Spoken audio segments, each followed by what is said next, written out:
Uh, those were two amazing introductions, and thank you both for being so generous and for inviting me here.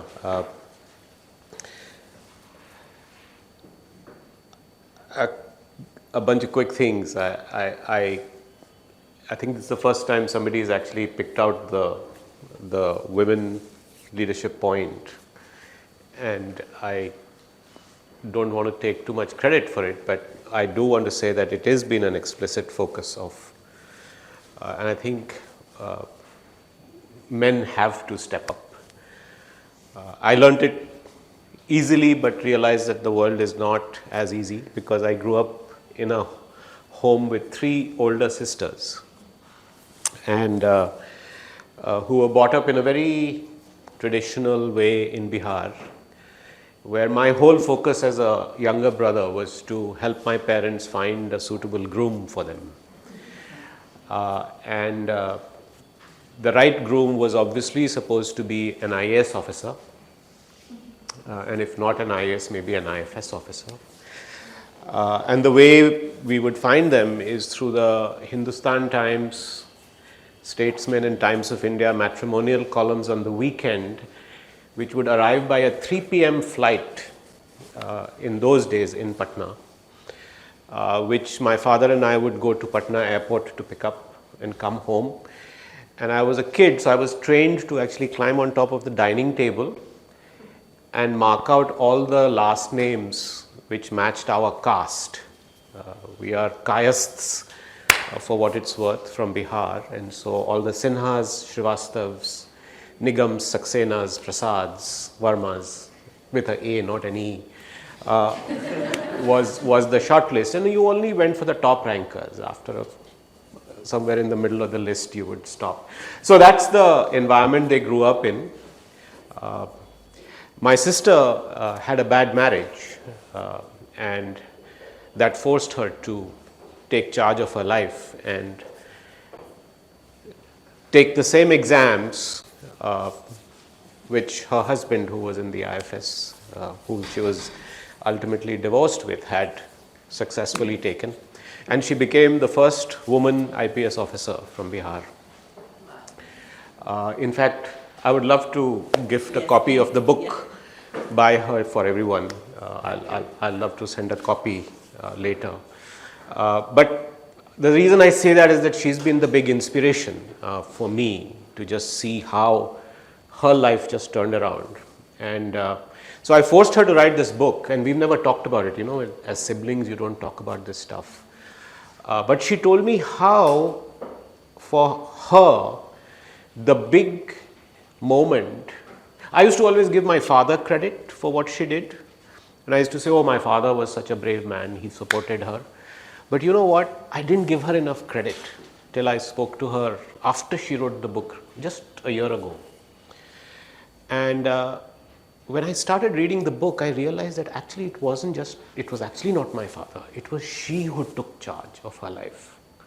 She basically said, listen, I've had enough of being told what to do, of being raised through my, expectations of my parents and my family.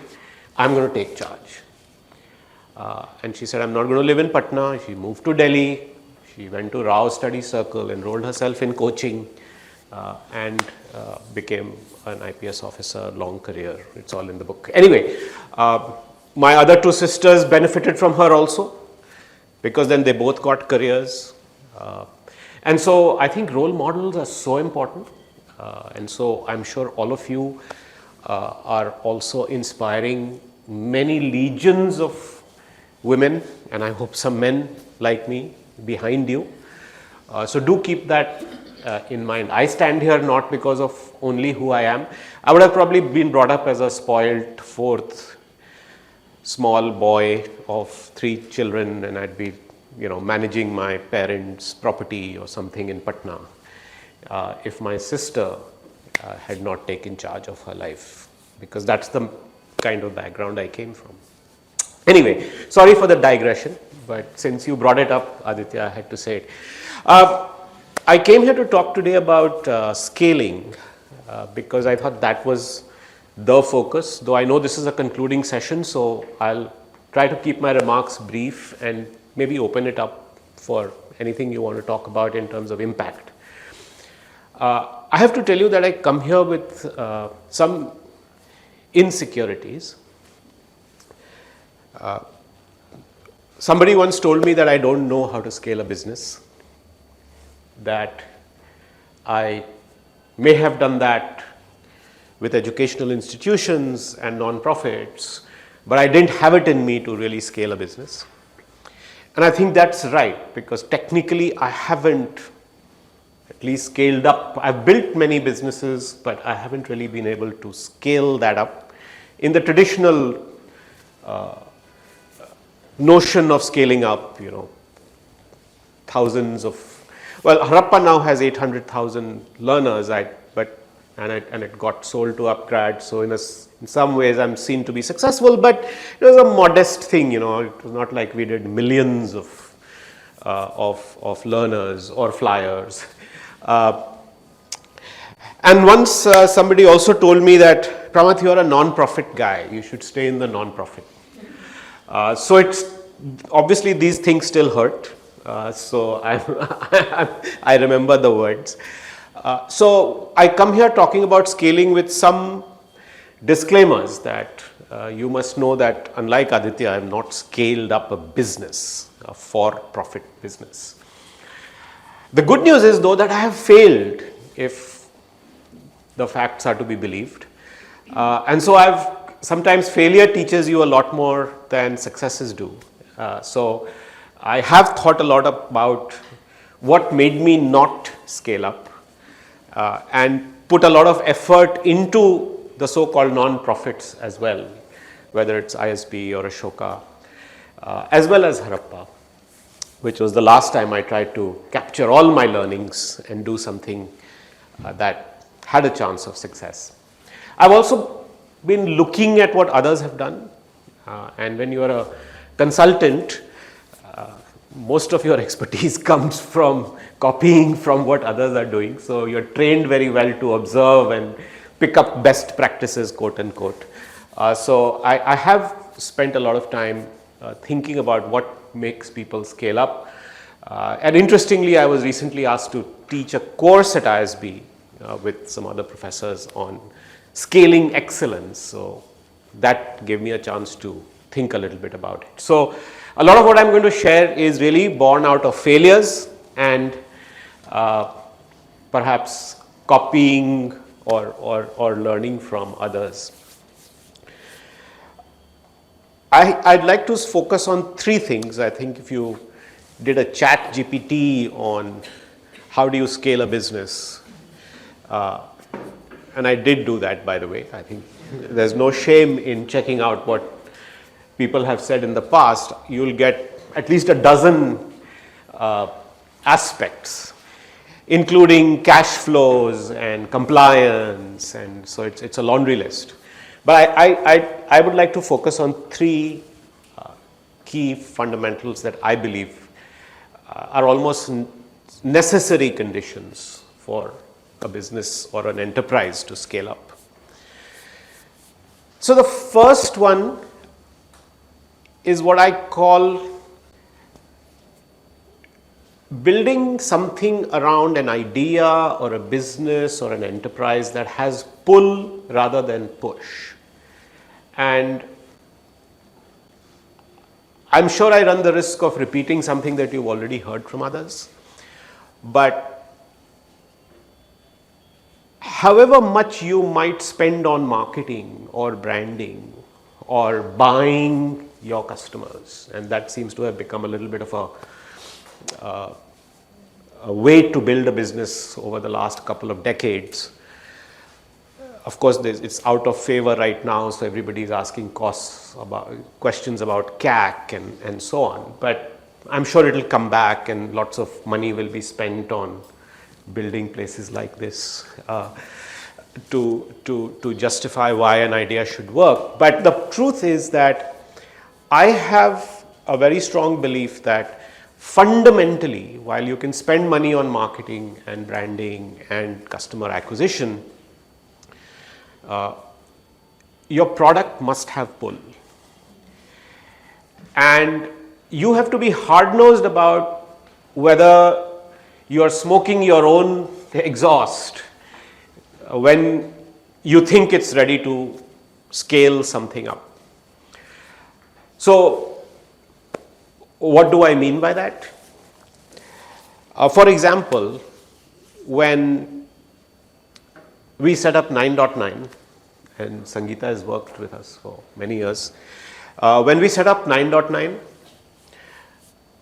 I fundamentally believed that the niche media business, which was really the idea that you have mass media, which is the large newspapers, the large television channels, the large websites, has its place, but there's a place for niche media. So you must have seen magazines for women, yachts, cricket, very niche segments, pets.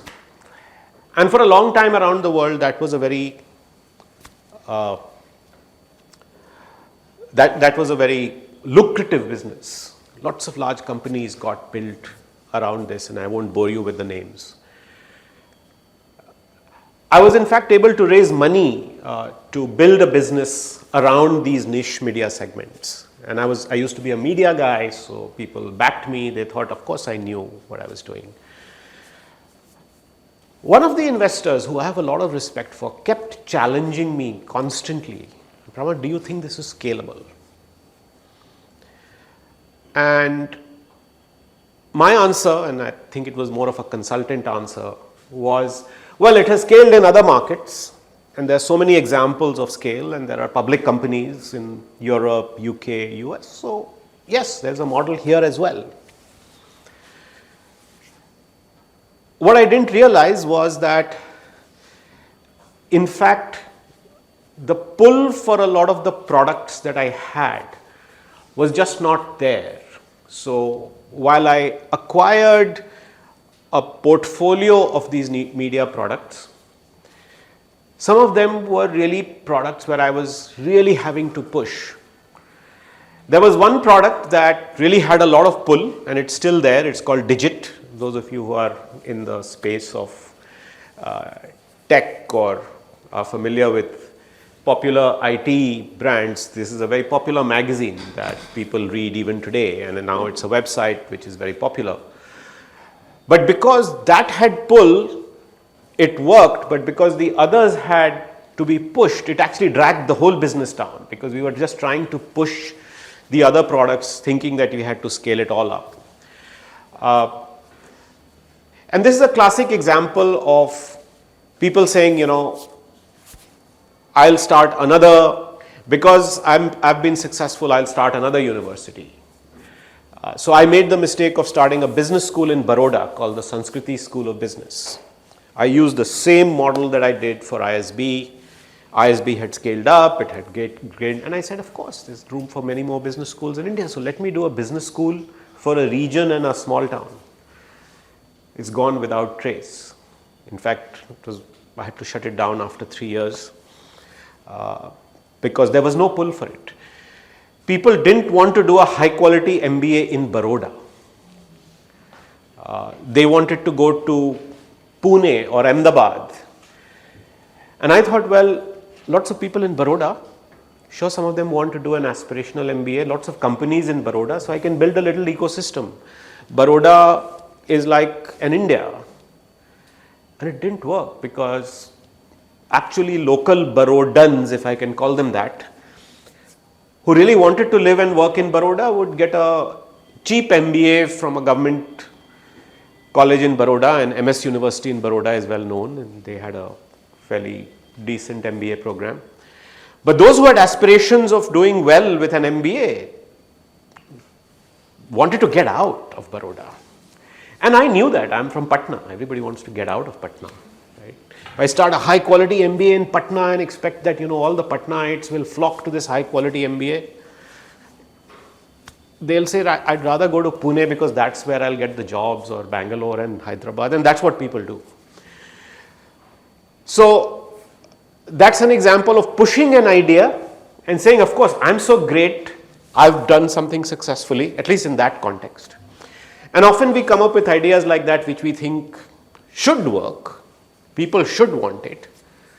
Why wouldn't they want it? And there's nothing wrong with that. I think we always do take chances on our ideas, and you should.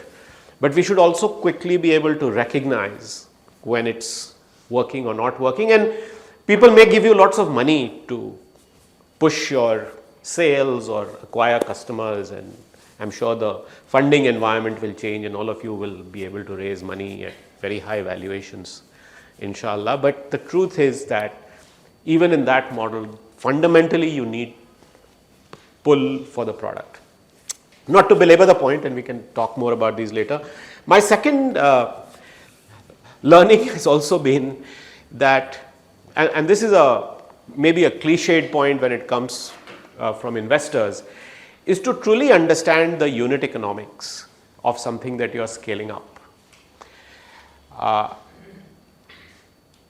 I have to confess that I learned this in my consulting days, where we were taught how to focus a lot on calculating unit economics. So every time you sell an additional widget or product or service, is it actually generating increasing profits or returns for you or not? It's a simple concept, but the discipline behind it becomes very important.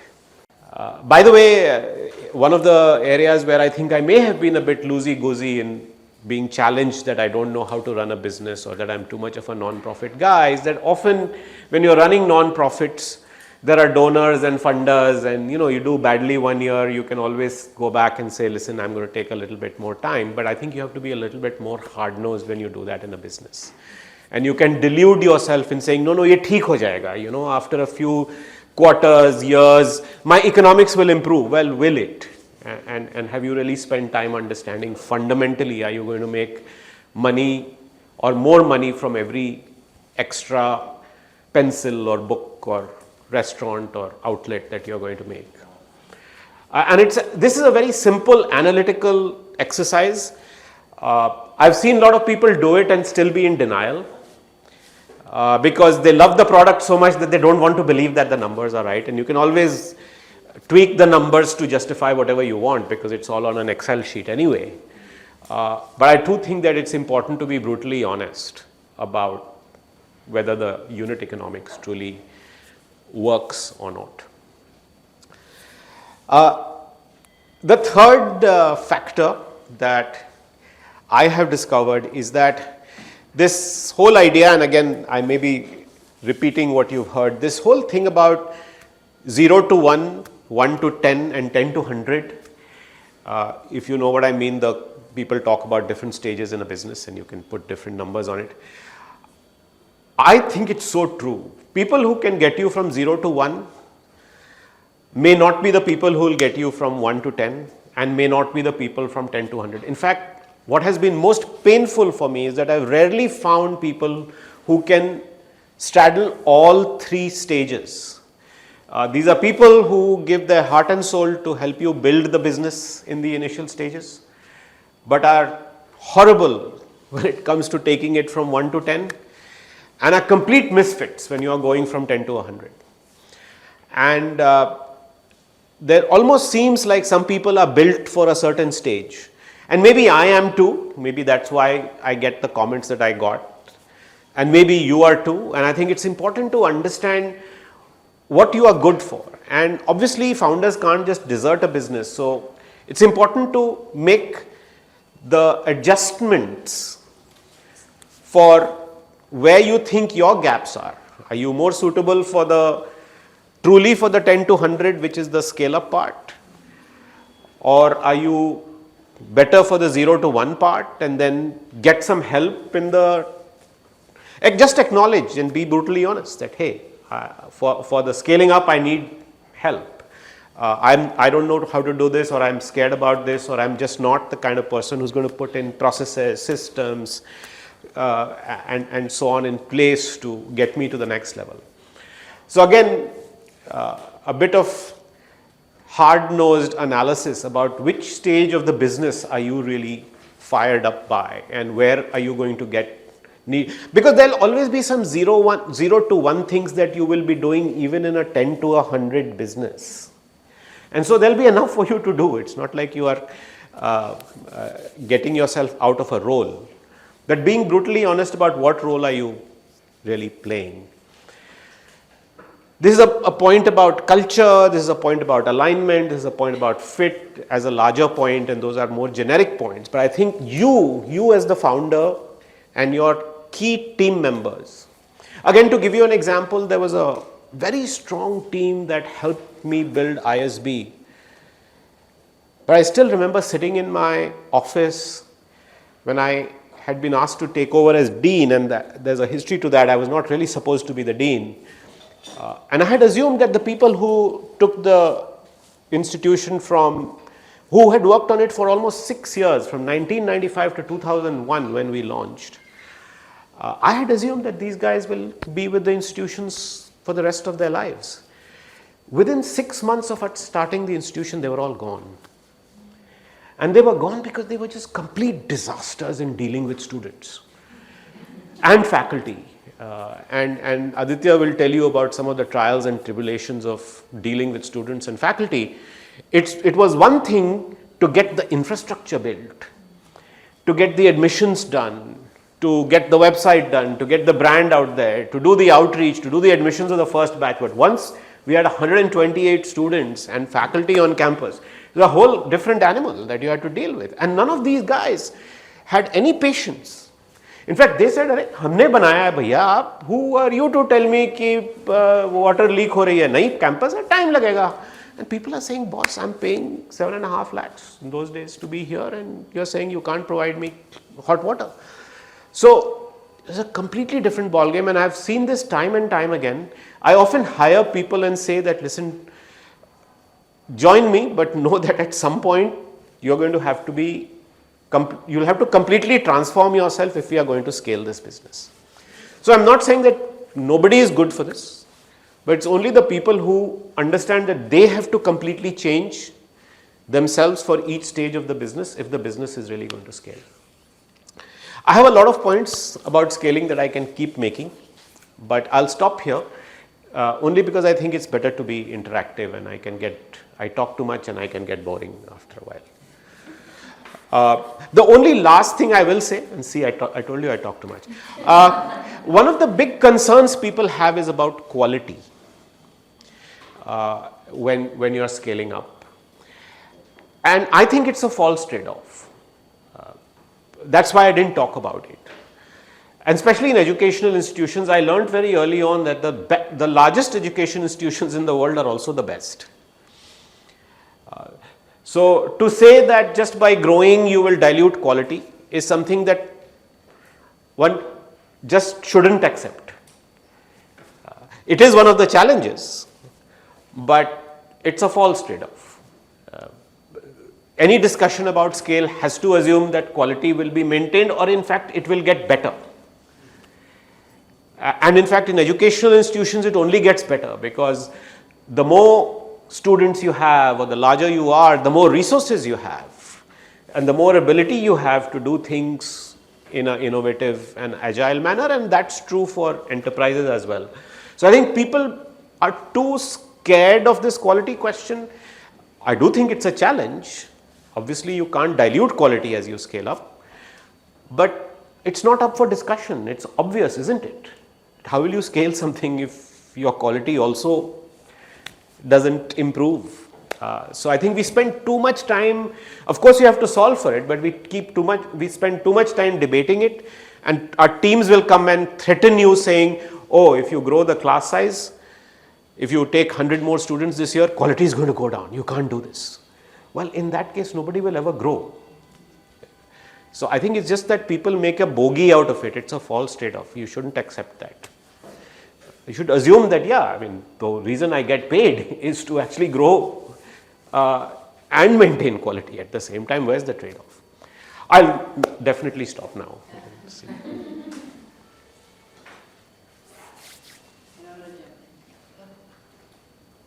Yeah. I can use the mic. Am I audible? I can hear No, only because then for the recording. So then we'll have to move the camera also this way. Camera को भी घुमाना पड़ेगा. Go ahead and ask. Yeah. Hi, I'm Tanu. Tanu. And I have started a firm along with Sangeeta in this space. You're working with her? Oh my God. So we are into disability inclusion space. Yeah. The question that I wanted to ask you is, at what point in time you should start thinking about scalability? And the reason that I'm asking is that it has just been 2 months that we started with this business. But so one is we were looking at 0 to 1. Right now it is 0 to 1 for us. But for a vision, for say 2 years or 3 years down the line, or maybe 1 year down the line, you are also, do you need to build a vision and a structure keeping scalability in mind? So how does you kind of structure it or balance it out is what I wanted to check. Yeah, so I don't know if I have a pat answer for you, but I'll try and explore what comes to mind. I think you have to ask yourself the question, what does scale mean in your context? And I'm not talking about addressable market and all that. For you as an entrepreneur, and in your judgment of what you are doing, what would be a challenging scale that will inspire you, that is both aspirational and not over the top? To give you an example, at least in all of the institutions I've built, I've had a sense of what my next peak to climb is. So let's take Vedika as an example. So Vedika runs out of a WeWork type, we rent our classrooms, we run hostels in Katwaria Sarai, rented. There's a certain limitation to how much I can scale. And so I remember we did the business plan for 120 students. It took us 6 years with the pandemic thrown in to get us to 120 students. But to me, I've achieved a lot at that scale because this is an unaccredited program with no campus. These are women who are actually paying almost 15 lakhs for an 18-month unaccredited program. But I've been able to get them great jobs, and now I'm having to really turn away people who really want to be on the program. So at 120, I think as a program, Vedika is at a very good scale, and you could run this for the rest of our lives. It generates a surplus, it feeds itself, I don't need to raise money, it's a non-profit. Anuradha Mathur, actually my colleague, runs it. So I think from now the question now is, okay, now what is the next peak if there is one? And I think the next peak would be to say, okay, let's build our own campus, let's grow it to maybe 500 students every year and so on. That's how I would think about scale in that context. But in the case of Ashoka, it's very clear that to build a top university in the world, which is what our aspiration is, we need to be about 8,000-10,000 students. Otherwise, we will be subscale to punch at that level. And so from the day one, we've been very focused on saying, whether it is 8,000 or 10,000, that's where we want to aim. Now, in terms of my own point about the top universities of the world, Harvard has 30,000 students, okay? Stanford has 25,000-30,000 students. I don't think our aspiration is to get to that level because I just don't think we'll be able to do that. I mean, we could, never say never, but in our model, what we are trying to do, till 2040, at least in my mind, I'm very clear that we should aim to be about 10,000. I don't want to bore you with the details, but our model is Princeton, which has 8,000 students. point is larger. The larger point is not the size, but I'm very clear in my head what scale means for me. And it could be 120 or it could be 8,000. And you can say that the numbers don't match, but the aspirations are the same. I'm as excited about Vedika as I am about Ashoka for what it does. So I think that's how I would think about it. One of the things that's not known very much about me is that I'm very fond, I come from a family that's been involved in Hindi literature for many generations. Now I quietly do my own thing, and there I have a team, and my mandate to the team is, listen, you have to grow every month in terms of followers, engagement and reach. Because we do all electronic, digital, social media. We are on Instagram, Facebook, and website.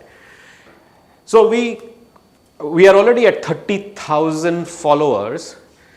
And by the way, when my father used to publish the magazine for almost 70 years, he only used to have a print run of 500. So for us to go from 500 to 30,000 is pretty significant. And so I'm saying, listen, if I can get this to be the scale of Rekhta, which some of you may know about, which in Urdu is kind of held as the benchmark, and I forget how, Sanjeev Saraf, who started it, has done an amazing job, and they have of course they have a big event at Jawaharlal Nehru Stadium. I don't want to get to that scale, but I just want to be at least at the level of hundreds of thousands of users. So that's the scale I'm aiming for there. So again, I'm giving you a sense of, you can go from 120 to 10,000 to 30,000 aspiring to 500,000, right? And each of those are great aspirations to have. And of course, everybody wants to build a unicorn these days. So I had never heard of unicorn when I was starting businesses. At that time, people would just talk about $1 billion in revenue, right? 10 years ago, people didn't talk about $1 billion valuation. They only talked about $1 billion in revenue. Maybe not even that, 1,000 crores in revenue or something like that. So I think this number keeps changing. You have to define. Yeah. You know, one other sort of lens to it, which is that, you know, one is to, like Pramath is saying, that there is a sort of an ambition and a goal and a dream to get to. So the other is that the two sort of tests that I always use is that, you know, by scaling up, is it going to dramatically bring my cost structure down? Like I get dramatic operating leverage, that, you know, my unit economics improves dramatically. Or I'm reaching out to a sort of a customer base or a market which otherwise my current way of doing business will not get. So I'll give you two examples. Let's say in the case of a restaurant that I have in London, by doing 4 more restaurants, I don't get much operating leverage, because I still have to, you know, rent the place, and there'll be chefs and there'll be ingredients and things like that. I don't get much operating leverage. Airline business is the opposite. The more, after you've put in a certain amount of investment, yes, you're going to put money into new airplanes and new employees, but the cost structure starts coming down, because you're not going to have that many more CFOs and revenue managers. And unlike in a restaurant, you just have to have that many more, you know, head chefs and sous chefs. The other is reaching out to new markets.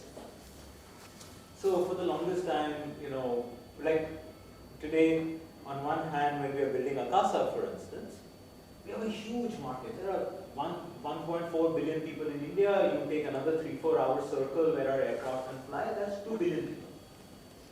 So then you're saying, if there are 1.4 billion people in India and there are only 300-400 airplanes, then why not just focus on domestic? Why would you even go international? Why would you kind of scale up to international? But because if I can't do that, I just cannot reach that higher revenue paying passenger. So, but that's why we want to give you these two examples, that someday is there a dream of doing 5 Chorangis, which is the name of the restaurant, in, let's say, San Francisco or a New York or a or like, or Dubai, where there's enough Indian diaspora, it's a ready-made sort of a market, etc. Yes, but that would be, it has to be kind of thought about like an independent little business by itself. Having a restaurant in London actually almost has no bearing having a restaurant in San Francisco. So, but for you to put in the effort, does it bring down your cost structure? Does it help you? And Tanu, not to belabor the point and give others also a chance to answer, I was in a situation today. Let me give you a counterpoint. So I've just set up an education program in Delhi, which is around design. So the team was pitching to me today to say that we want to look at increasing our numbers next year by a certain amount. And when I discovered what they were going to spend on marketing, the cost of customer acquisition that they're going to spend next year is actually lower per student than they have spent this year. So they are increasing numbers and spending less. Given that business is, to me, it's counterintuitive, and especially because I think there's an opportunity to actually scale up much more.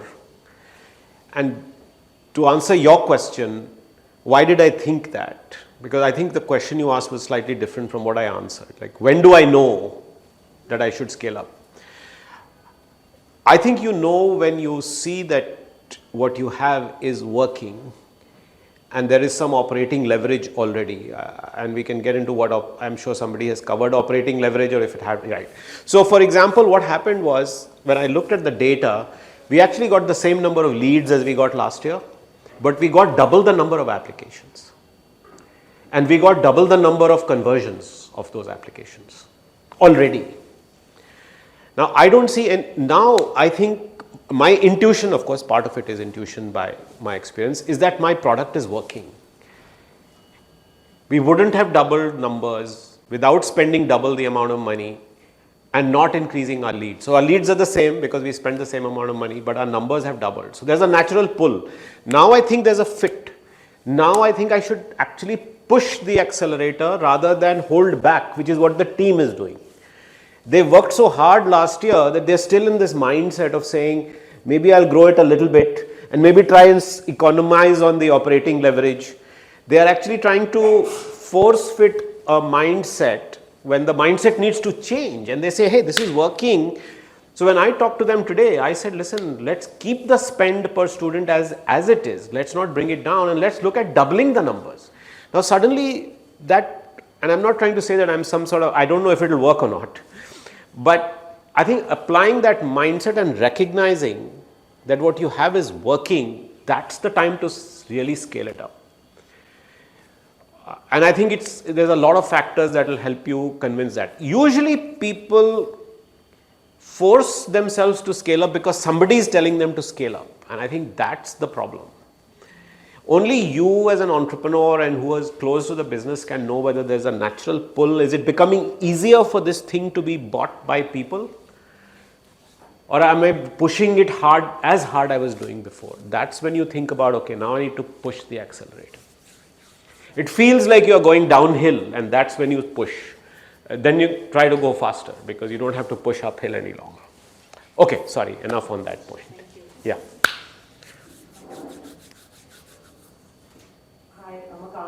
I run an organic food business called IC Organic, and I actually also run a non-profit in mental health in the education space. My question, I'm actually more curious to know, how was your experience scaling Harappa different from scaling offline institutions? Right? Like, was it harder? Was it a decision, or was it, a mix of the three things that you've talked about, right? Like, I'm just curious to know. Because I think running an online institution or running an online program is very different than running an offline. So I'm just very curious to understand your approach towards doing both simultaneously. Yeah. Interesting. a bit of a philosophical question for me personally, because I actually started Harappa because I wanted to learn what it takes to build something online and how people learn online so that I can actually bring it to Ashoka. And I'm very excited about that because we've started Ashoka X and I think it's going to be huge one day. There are similarities and there are differences. That's not saying much.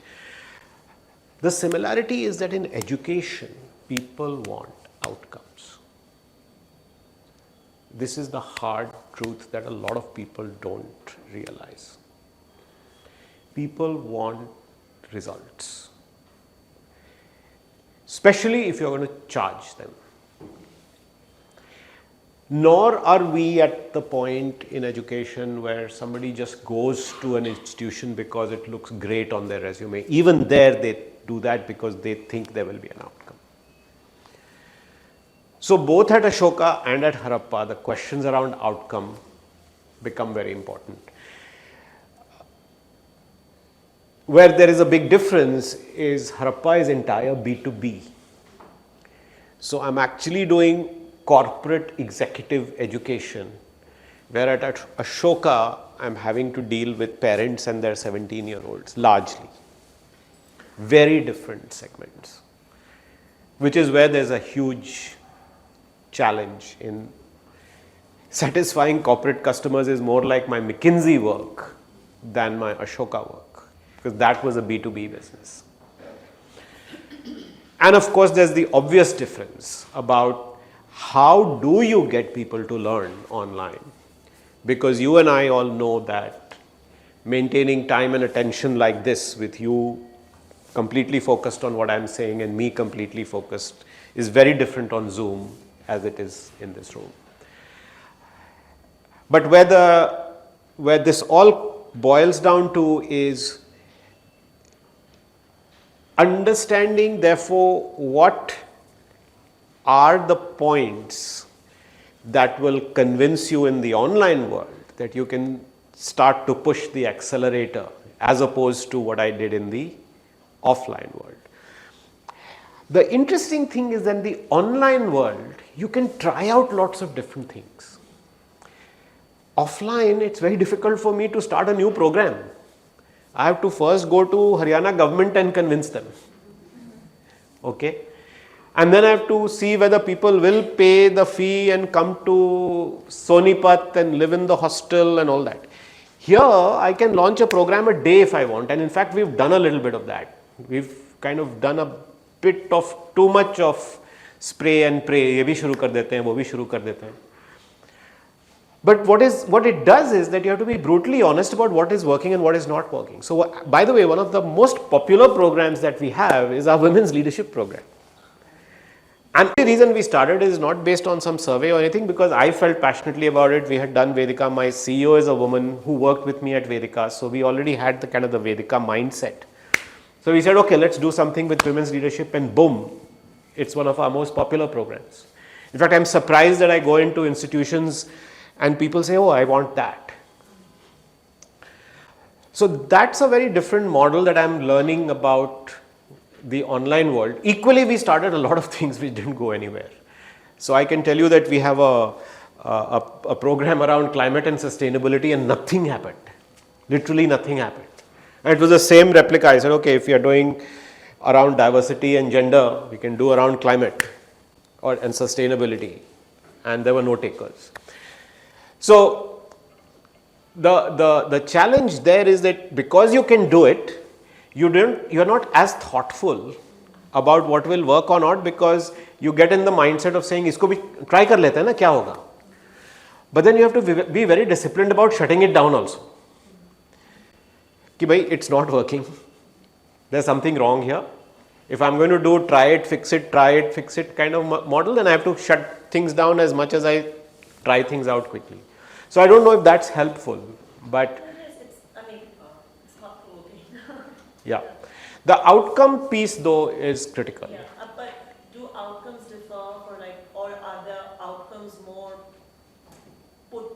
is there more pressure for outcomes in an online model versus an offline model, or is it easier to come up with outcomes for an offline versus online?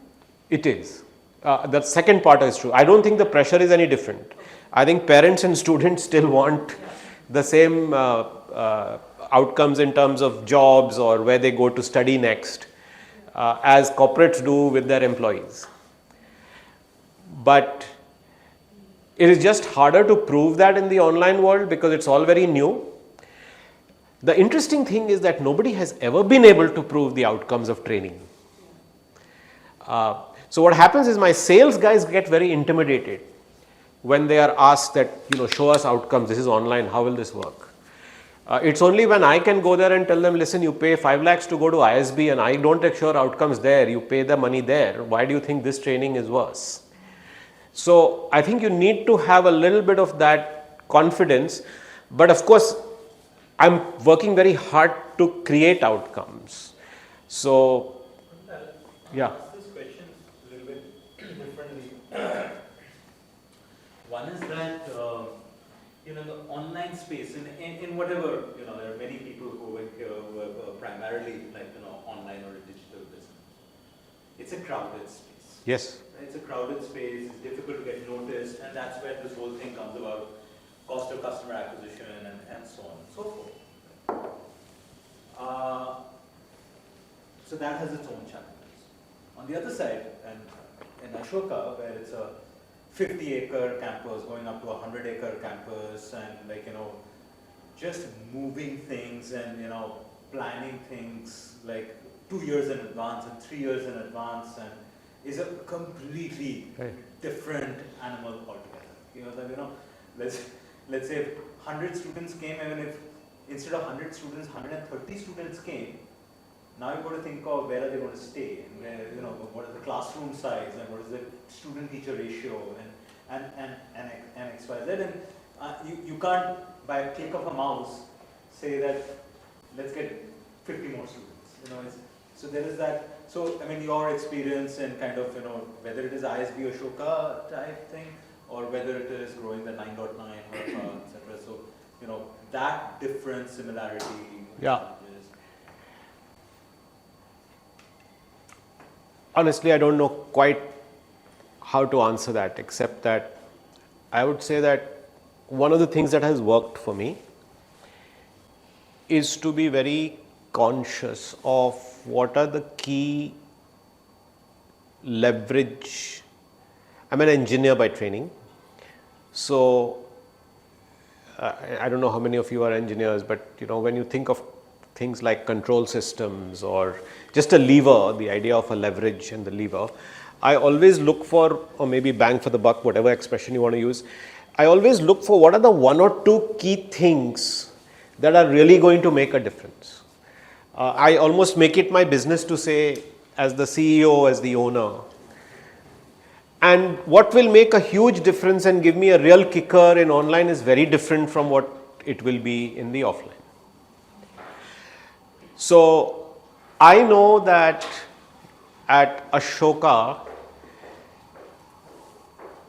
right now, as the chairman and the board of trustees, and given the responsibility I have, I don't communicate this externally too much because people won't understand, but we have to go from 160 faculty to 500 faculty in the next 7-8 years.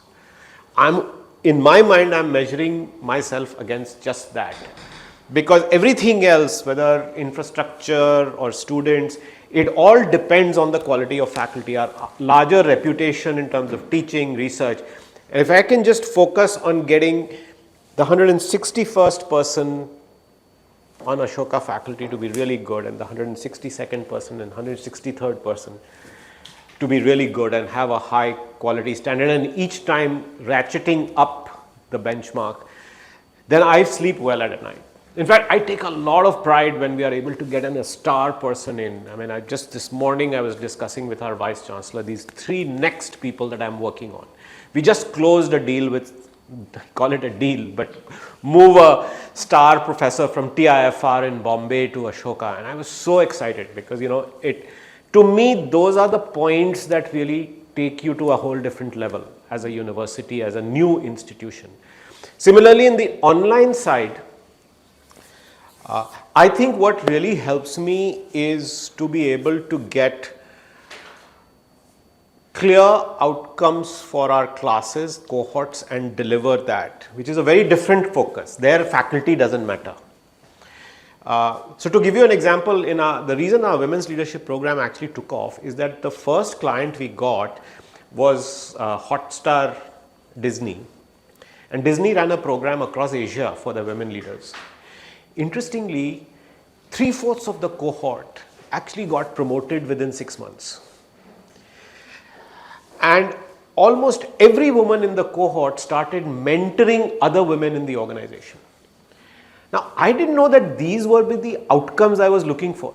I did not even know, but I discovered that that happened. Now, I used that to make a case for everywhere else where I went and pitched the program, and I think that was one of the real reasons. So, I think that's why I'm keep bringing up the outcome point. So, once you identify that one thing, then hammering away at that and saying, that's what I need to crack to get people to the next level, I think is really where the scaling helps. Can I ask a question? No. Come on, I will your class right now. I have a different kind of a question. Yeah. So like, all the ideas which you launched in the market were new, novel. Okay, I mean something different from what was already happening. Be it Ashoka, be it Young India Fellowship, be it Vedika or whatever, right? So like Tanu and I have also, like, there's a market for disability inclusion. Things are hotting up. Government is pushing for it. Globally, there are companies, there are lots of movement happening and all that as well. But it's a very new concept that we have brought to the market. We are right now seeding that concept. We are getting very good responses from Fortune 500 companies because they are well aware of all this. So my question to you is that when you bring a new concept in the market, like you said, pull and push of the product, how do you go about judging that pull and push? Compare yourself to others and be clear that you are different and distinctive. I think what you've picked up is a very important aspect of that pull that I didn't talk about. And internally, whenever I've launched something new in education, I've always made sure that what we do is distinctive, different, and has a clear proposition, at least in my mind. And spent a lot of time thinking about that. In fact, I wanted to do an online business 10 years ago, but I kept pushing myself to say, what will I do which is different that nobody else is doing? And I always used to think that that may be just me, but now when I look back on the things that I've done, I think all of them have, to whatever extent, had success has been because they were different. So I think part of the pull comes from the fact that what you are creating is not me too, and that it is different. And so whether it was ISB, which was a 1-year MBA, first time done outside of Europe, never happened in India, completely populated by a visiting faculty model, never done, ever in the world.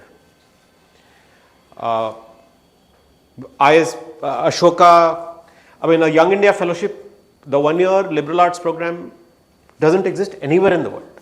It's still unique. And most people don't have the courage to do something like that. And I don't mean to say this in a boastful way, but we tried it and it worked. So I can now say it, but when we started it, we didn't know if it was going to work. But yes, I have pushed, because I'm conscious of this pull point, I'm very conscious that if I'm going to start a Thai restaurant, then that Thai restaurant has to be different from all the other Thai restaurants in Delhi. By the way, Delhi needs a good Thai restaurant, but anyway. Right? And I think therefore, even if you are in a similar space to others, I think you can judge. I think people can judge whether you are different or not. And I think it's also about the narrative you create about your product, to constantly keep, if you really want to create that pull, then you'll feel the pressure from the customer saying, why is this different? Like every time I take Harappa to somebody, yeah, this is like Skillsoft. Now, I had to first really understand why people were saying I'm like Skillsoft. And I don't want to get into the specifics of it, but it used to hurt. Arey yaar, I'm not Skillsoft. Yeah, Skillsoft guys are sitting somewhere in California sending you some American stuff for the Indian market. You can't even follow their accent and you are still buying Skillsoft. And by the way, then I suddenly realized that just saying that we are Indian is distinctive. I didn't realize that. I took it for granted. I never thought about that, and I was not being jingoistic. Now I'm very jingoistic. I said, आप Skillsoft में दिखाओ कितने Indian examples हैं. And then people throw me Harvard Mentor and Dale Carnegie and a few others that I'm missing out. Usual suspects, and I say, you show me, and then I get people's attention.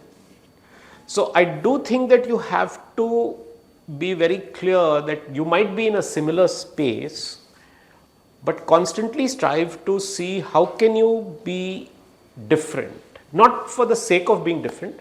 The different must also meet a demand in the market, and I'm sure you've gone through this thing about, are you solving somebody's problem or are you just thinking that you've got a better sliced bread?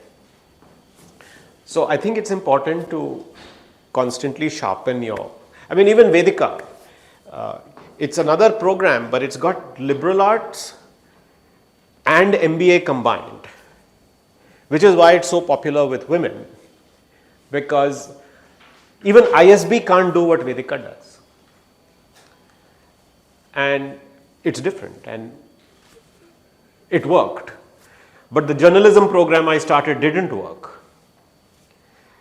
And it was because I couldn't distinguish itself from that program for other programs, and so it was like, yeah, it's another program. Yeah, so what if Pramath Sinha is doing it and you can claim that, oh, I'm great, I know about education, this is different, but that doesn't cut ice, even with your reputation and everything else. People experience the product and they say, yeah, this is like any other journalism program. So yeah, I think forcing yourself to constantly try something different. The design university that I'm building in Ahmedabad is the first time anybody has tried to just do a whole university around design. Now people say, oh, that's like NID. But sorry, NID is not a university, and NID has a few hundred people. I'm building an Ashoka of design. Now it's a copycat because Pratt, Parsons, RISD, CalArts, there are a bunch of examples in the US, only about 5 actually, which do have 5,000 design students, but we don't have a high quality university in India yet that has 5,000 design students. Well, there's Pearl in Delhi, but it doesn't have a university status, so you don't get a degree. So yes, I think forcing yourself to ask, if I'm going to do another Bengali restaurant, how is it going to be different? And what's distinctive or different about it? Because Bengali food has become very popular around the world, right? But if you do go to Charangi, it is distinctive, it's different. And what this guy did before with O Calcutta at that time was revolutionary. To make O Calcutta work in Calcutta, I used to live there when he started that, had to be distinctive, right? And to think from day one that this was going to be a scalable model. Yeah. Yeah, go ahead. Hi, Pramath. My name is Shubha. I run your space, which is a student housing Yes. business. So Yeah. you talked about Anand University. We have a hostel outside. Yes. I wanted to pick on your third point, where you said you need different teams for different stages of Yeah. class. So Yeah. 0 to 1, 1 Yeah. to 10. Yeah. So we're probably in the 10 to 100 stage. So the thing that I wanted to ask is, how do you then build teams for the future? Because I've noticed what you mentioned, that people who were with us for the first few years are not the right set of people for us as we go forward. But then how do you think about team building, about providing careers for people who've been with you for 3-4 years, and how do you keep hiring new people and remain agile? And it's a difficult trade-off. Yes, it is. And life is about trade-offs, so I don't think you're going to get away from that trade-off. But let me tell you that you will be limited in your speed and your ability to scale by the weakest link in your top team. And then that weakest link will be limited by their weakest link. When you get to the 10 to 100 stage, the only thing you should be focused on is making sure that you have the right team. In fact, let them figure out the strategy and vision and all that. I mean, of course you'll play that role, but I do think that the only thing that will hold you back is the quality of people that you have. We are facing that at Ashoka right now. Aditya is very involved with us in that. Our last discussion was yet again about what does the organization structure look like. And come on, we are a 13-year-old university and we are still trying to design the organization structure. Okay? So I do think that the amount of effort that you will put into talent and the top team will always be short of what is required. And most of us think it's soft stuff. It's not soft stuff. It is the only thing that is going to get you to the top. If you can just focus on that. Now, hiring and firing are the hardest thing. Because firing people who've been with you through thick and thin is hard. And hiring, I still haven't figured out hiring. I'm supposed to do an recruiting workshop, recruiting stars workshop. We have this program at Ashoka, at Harappa. And I'm doing it for Nexus Malls on the 20th. Dilip Sehgal he says, yeah, mere team ko hiring batao. Kaise karte hain? How do we, I don't know how you can perfect hiring. But going back to your point seriously, I think you have to learn how to deal with people who you will park and people who you let go. I think you have to separate work from your relationship with them and be able to have that discussion. We can talk more about that. But I personally feel that you are not doing anybody any favors if you don't think they fit in to the future and you keep them around just because they were with you. It will be hard, but trust me, people land on their feet. I have not yet, if I may say so, I am known to be a good guy to ask to fire people. Whenever people have to be fired, I am told ki usko fire karo. And I am not saying this proudly. I am only saying it because my experience has shown that nobody suffers because they got fired. Right? They all do well. And if you just support them, you say, listen, my standard line is, listen, you want to do some things, you have certain skills, we need some different things, there's no fit, now tell me how I can help you. Right? And it's a tough call. Some people don't react very well, some people won't talk to you for 6 months or years or ever. It's okay. At the end of the day, you can separate their performance or their fit with your relationship with them. So I think you've got to learn how to do that, because this is not, then you'll get to 100 to 1000 and then you'll have to fire all the people who, and I'm using fire as a strong word. I mean, of course, you don't have to just fire people, but you have to make those calls. Just supplementing what Pramath was saying. I remember the last time we spent, I think, 4 or 5 hours doing this, and whatever, at the end of the day, 9 out of 10 times, when you're really particularly dealing with a challenge, it turns out to be a people problem. I mean, it's a fact that you just don't have the right person in the right role. You can have the right person, you have not skilled up that person with what is required, You haven't supported her or you haven't supported him with, what is required. And then we have not sort of made out a clear, we haven't clearly kind of said, what is my expectation, what is success, and so on and so forth. We just want people to kind of, and why does that happen? Which is my second point.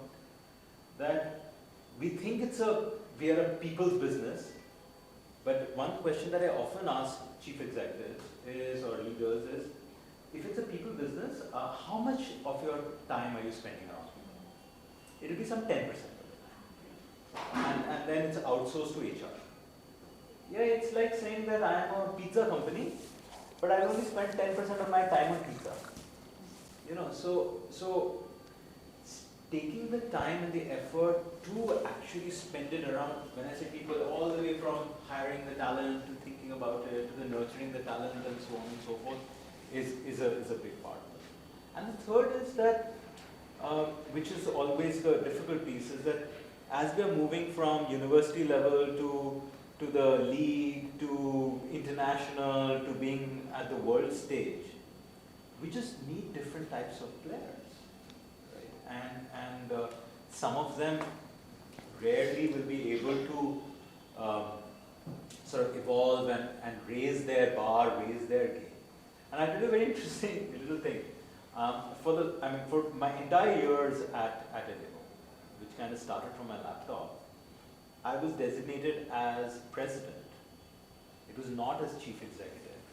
And that was by design. Ki kal ko if I begin to stutter and falter, we will always have the ability to get a chief executive.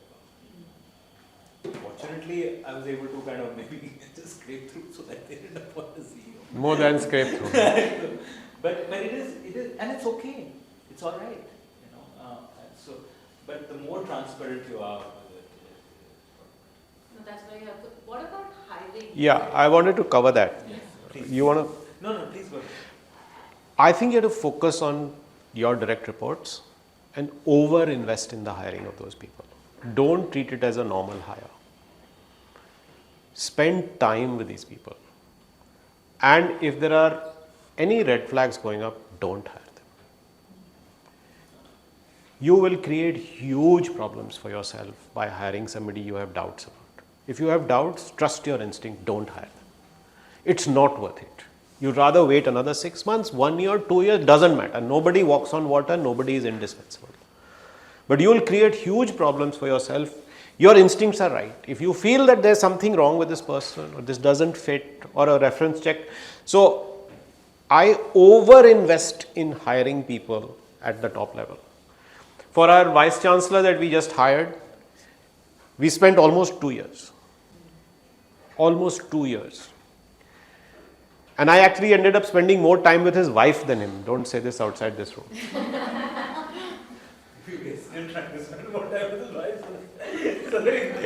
No, not anymore. But my point is that it really gave me a good window into understanding this person. Similarly, we just today closed an offer to our pro vice chancellor. We spent an excruciating amount of time getting to know this person and getting to know 2 other people. And there were massive debates about this person, that, 3-hour dinners with this person. You really have to invest time in getting to know these people. You probably know me better than a lot of the people you hire at this point, given how much time we've spent together, right? If you just use that as a measure. So I think just over-invest in your next line. And of course the next line and the next line. But your next line has to be truly. The last thing I will say is that in all of this, hiring of course, but with what Aditya is saying and what I am saying, the one thing that I think people have a huge problem with is setting expectations and feedback. If you can, a lot of your problems around people and their performance will go away if you can create a culture of being very blunt and open about what is expected of people and how they are delivering against that, and depersonalize it. Don't conflate expectations and performance with your view of them as a person. It's tough to do, but if you get yourself in the habit of being brutally honest with them about their performance and not have to have any awkwardness, I think you would serve yourself and them much better. To give you an extreme example, a lot of people say don't work with relatives and friends. I have always worked with relatives and friends. Not only, but for example, I have 3 people from my St. Michael's Patna class from grade 4 who work with me very closely. And the reason is because I have this very brutally honest conversation with them. right from day one. And it's almost the benchmark. I've had in-laws working with me. And in these cases, I've been very clear that, listen, this is work and our relationship will not change whatever happens at work. But equally, you're not going to go back and tell the family what's happening at work. And people respect that. People respect that openness. If you set that, now we don't do that with our employees. In fact, I did that with my friends and relatives because you wanted to overcorrect. But how many times do we have those kinds of conversations with our employees when we bring them in the same kind of candor? So I do think that setting a very high bar for openness and candor will take a lot of the pressure off you. Oh my God, now how am I going to deal with this? Slightly different question, can I ask? Yeah, I think there were some hands up and I can come back to you. I'm so sorry. No, that's okay. I'm just following up.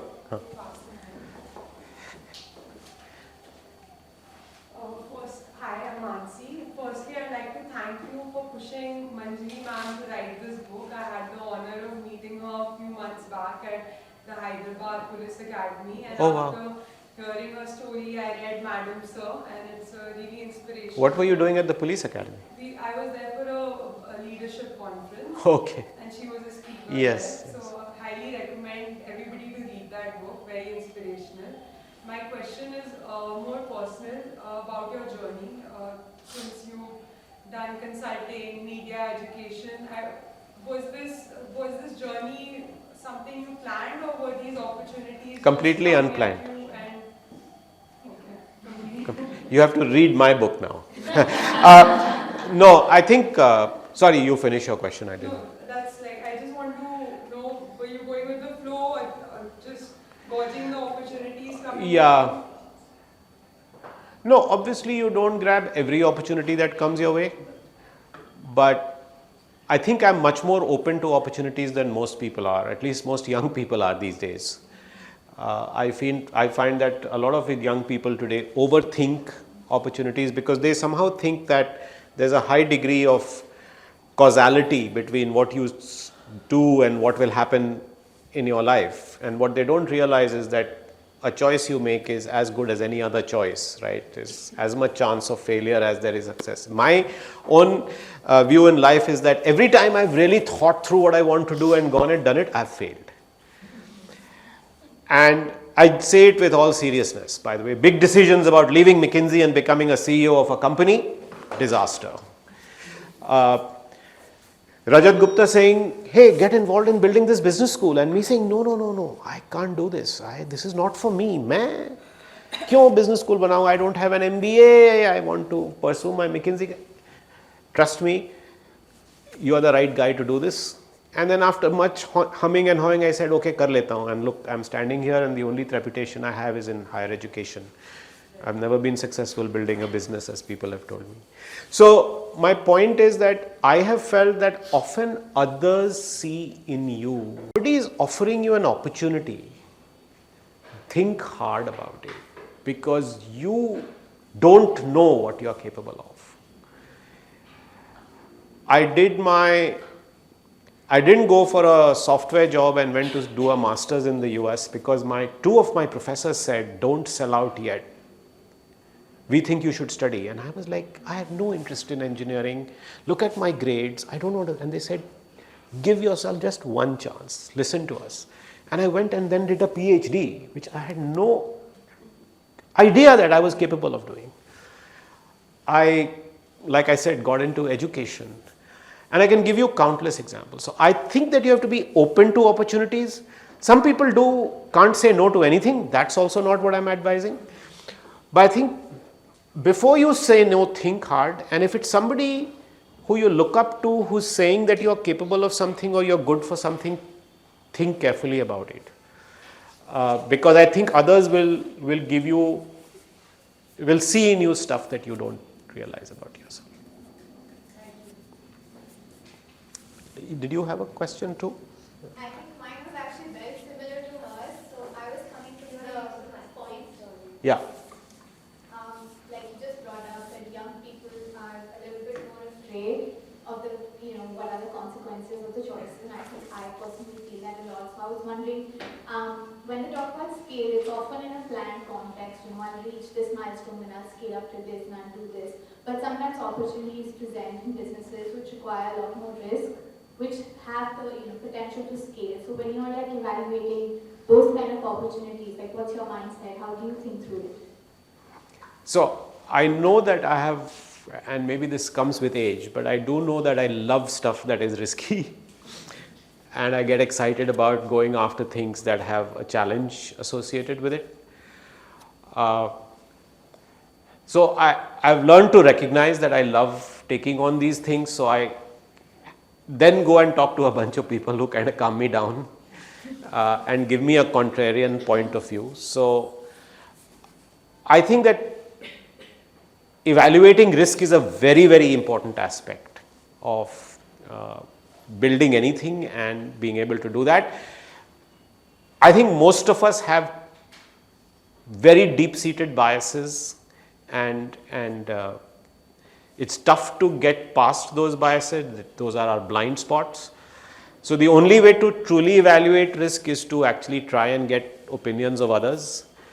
Now, I'm not saying that you have to believe everything that everybody will say, and sometimes opinions will be very divided and you will not feel like you've come out ahead at the end of it. But what I find is that in situations like this, you have to then apply your own intuition on top of what you are hearing and then decide whether it is risky or not.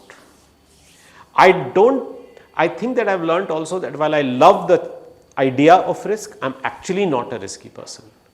I mean, I don't enjoy taking that risk.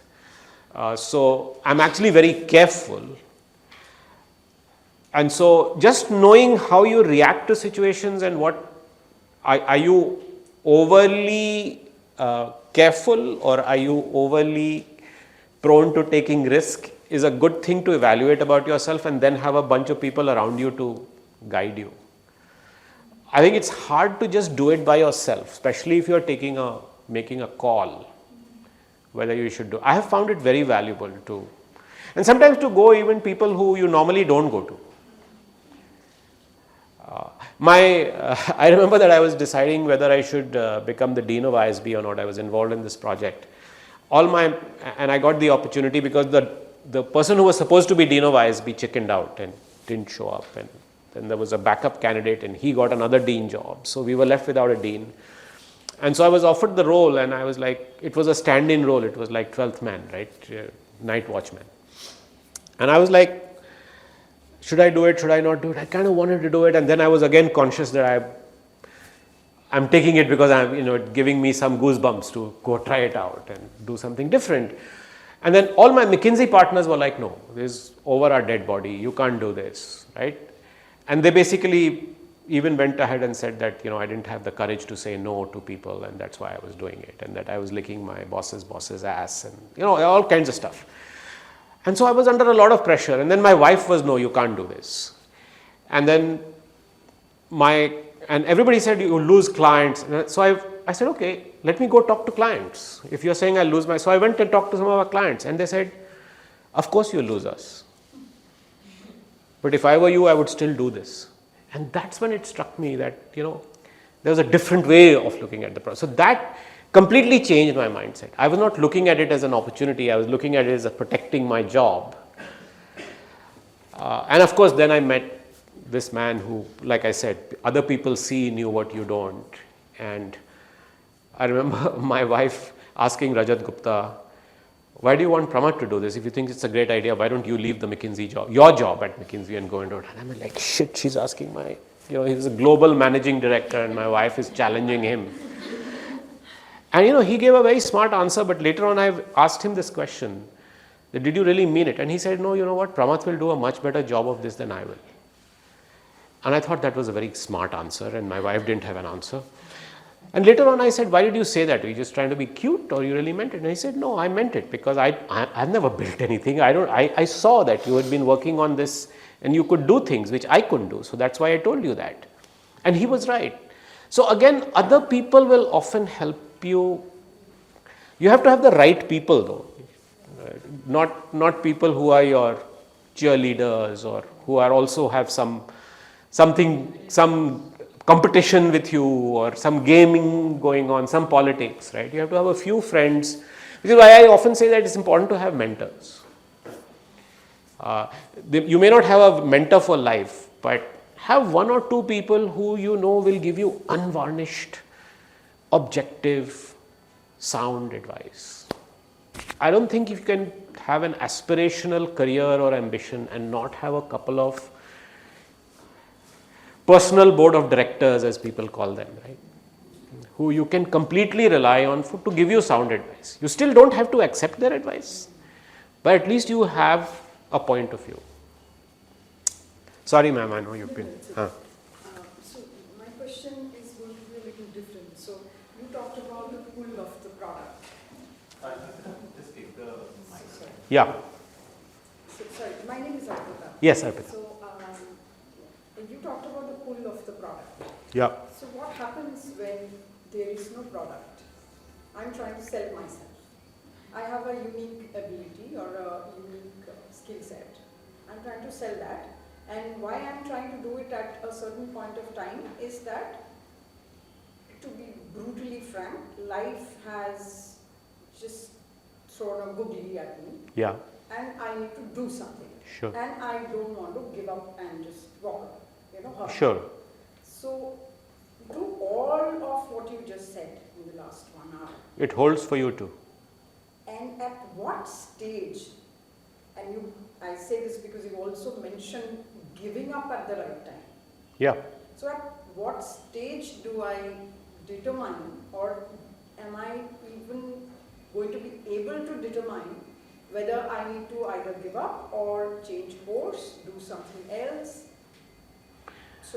So tough to give you a copybook answer, school book solution, but do you mind giving me some more context? Give some more context. That will help. So the context is, let's This is a say, safe space. What are you? That's fine. No, so you don't have to give me the context of the googly. You can just tell me what are you trying to offer. Suppose you came to me. Sure. So essentially I'm a lawyer. Okay. And I had a certain kind of a trajectory for last several years, actually, about 3 decades. Okay. And like you said, that I was not walking on a path which I planned for myself or chalked out for myself. Yeah. I have kind of meandered through. Correct. Where I felt that, okay, it's going this way, let me go this way, what happens? Yeah. So I've done most of my life on that model. Now suddenly something happened which put me off that track. Correct. And forced me into rethinking कि अब क्या करना है? ठीक है. that path. And do you know क्या करना है अभी, या you still figuring No, I it? know क्या करना है. अच्छा, so you know that. I know fantastically well क्या करना है. ठीक है. But how do I determine Whether it's the right thing? whether it's working? You have to go try it out. I am. So it's try it been out. months, I'm trying it out. And is it working? Are you getting clients?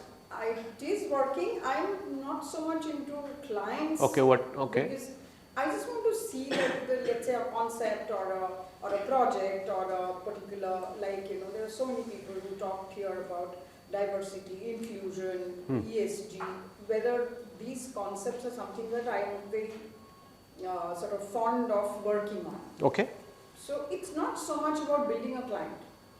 So how are you offering this? I'm just trying to see if I can make an offer that here are things which I understand and which I add value to. So help me sort of step in. Who are you offering? So like you said, currently it's friends and people who I have known. Yeah, but is it a company? Some of them are companies, some are startups.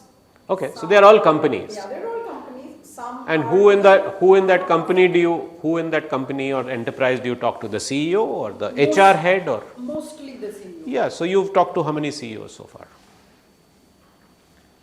Upwards of 50.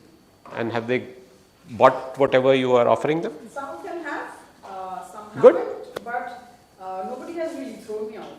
Good. I think then you have potential. So I say the same thing about Harappa. So what happened was in May this year, Ronnie Skuwala, who bought Harappa. He said, Pramath, we are really falling short on revenues. We need to do something. I said, okay, Ronnie, I'm going to go out and I'm going to sell. And I haven't sold since my McKinsey days. And I'm not a good salesman, but I'll go sell. So I called up 50 people and I set up meetings and I started selling. And in the first month, I came up with 0. I did 40 meetings, but I came up with 0. It was very humbling. But you know what? I thought about it and I realized that nobody said no, exactly what you said to me right now. So I said, there's still potential. I'm not going to give up. And then I realized that it was taking a long time to convert because everybody wants to meet me, but then I get pushed down to the chief learning officer who's 2 levels down because there's a CHRO and then there's a learning officer. And the learning officer doesn't want to talk to Pramath Sinha because, it's too intimidating. So I have to send my guys and then the whole discussion goes down to this level. But the truth is that I have discovered that it's taking me longer, but nobody's throwing me out, like you said, and there are proposals coming, and then I'm realizing that the ticket size is not as big as I had thought it would be because just by going as Pramath Sinha doesn't get me a bigger check, but it gets me an account. And so you have to apply your judgment and see is it working or not. But if after 6 months, it's still looking like you're not converting, then there is something wrong with your offering. And you just have to eat humble pie and say, okay, so now how do I pivot? Maybe this diversity, inclusion, saying, come, give me chance, I'll help you and all is not sharp enough. Then you need to go back and talk to some of those people and say, what was not working? Give me some advice. If there are people who are good friends, like you said, you can maybe even ask them for feedback and say, listen, is this compelling enough or not? Because I'm putting my whole life behind this at this age and stage and I need to know. And some of them will give you the feedback. So I think just being open enough to say, if I was doing something and you were testing me on whether it was a viable proposition or not, what would you do? Do that to yourself. The other way I broadly look at things is that in American baseball, there's this expression of 3 strikes and you're out. So at least I feel like I should try something 3 times. You can't count in your case. But 3 different variations I should try before I completely give up. Now, sometimes you give up after 1 because you realize that your idea is so shitty that it doesn't work anyways. There's no point doing 2nd and 3rd time if you are brutally honest with yourself. But equally, if you have done it once and you said, no, this is not working, let me tweak it. There's a fancy expression for it which is very fashionable. I pivoted, right? So if you pivot once, it's okay. You pivot 1 more time, it's okay. But then if you have to do a 4th pivot or then it's like good time to ask yourself the question, am I truly on the right track? Am I even cut out to be an entrepreneur? Should I really reevaluate what I want to do? I think those are the questions to then ask. But at least give yourself 3 chances. Sure, thank you. Do you know many people who have shifted track completely? Totally. At the stage where I am, I'm like way up. I don't even know what stage you are at, but yes. 3 decades of work, so yes. I don't want to tell you yes. my age. No, I don't need to. I'm telling you. Listen, I'll tell you, and this is not a pep talk. If you read my latest book, it says anyone can do anything. You can't do everything. Okay, my statement often gets confused at, oh, मैं कुछ भी कर सकती हूँ. आप कुछ भी नहीं कर सकते हो, लेकिन आप बहुत कुछ कर सकते हो. And I think that's what to focus on. And you'll be brutally honest. I mean, you're not going to become an astronaut. Okay, you're not going to play cricket for India. Nor am I, so it's okay for me to say that to you. But I think there are at least 10 things you can do. And that's a lot of things to do. And probably more than 10 things you can do. So I would not take all this. This is where the bias and the blind spots and everything creeps in.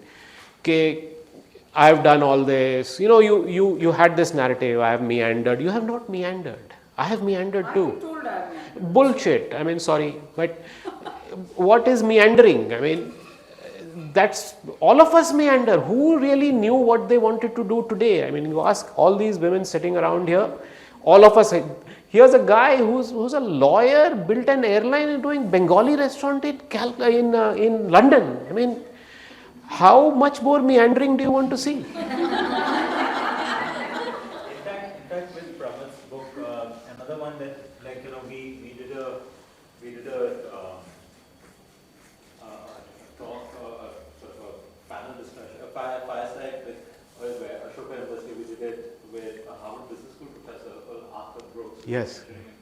And he's got this book, which was the last book that he wrote 3 years back. The latest book is the Oprah Winfrey, but just the one before that, he wrote a book called Strength to Strength, which basically, and I think the tagline is something like about how to build that second career.